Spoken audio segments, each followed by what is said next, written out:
January 24th, Saint Timothy, Bishop of Ephesus and Martyr. Saint Timothy was a convert of Saint Paul, born at Lystra in Asia Minor. His mother was a Jewess, but his father was a pagan, and though Timothy had read the scriptures from his childhood, he had never been circumcised. At the arrival of Saint Paul at Lystra, the youthful Timothy, with his mother and grandmother, eagerly embraced the faith. 7 years later, when the apostle again visited the country, the boy had grown into manhood. His good heart, his austerities, and zeal had won the esteem of all around him, and holy men were prophesying great things of the fervent youth. St. Paul at once saw his fitness for the work of an evangelist, and Timothy was circumcised and ordained a priest. From that time on, he was the constant and much beloved fellow worker of the apostle.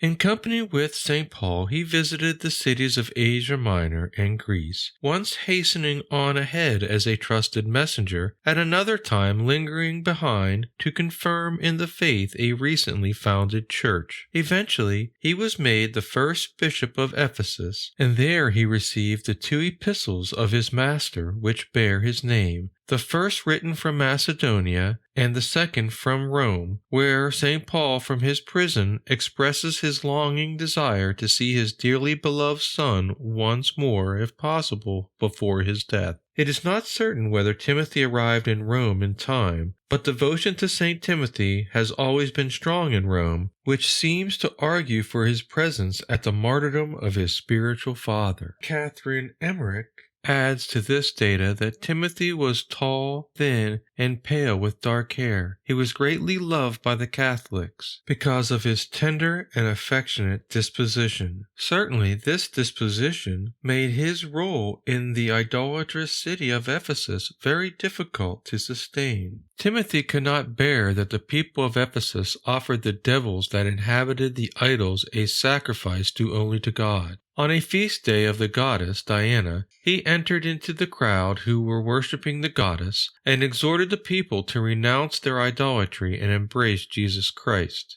Infuriated, the people turned on him and stoned him. The Christians then transported him half dead to a mountain where he expired, thus freeing him to join his beloved spiritual father in the realm of the blessed.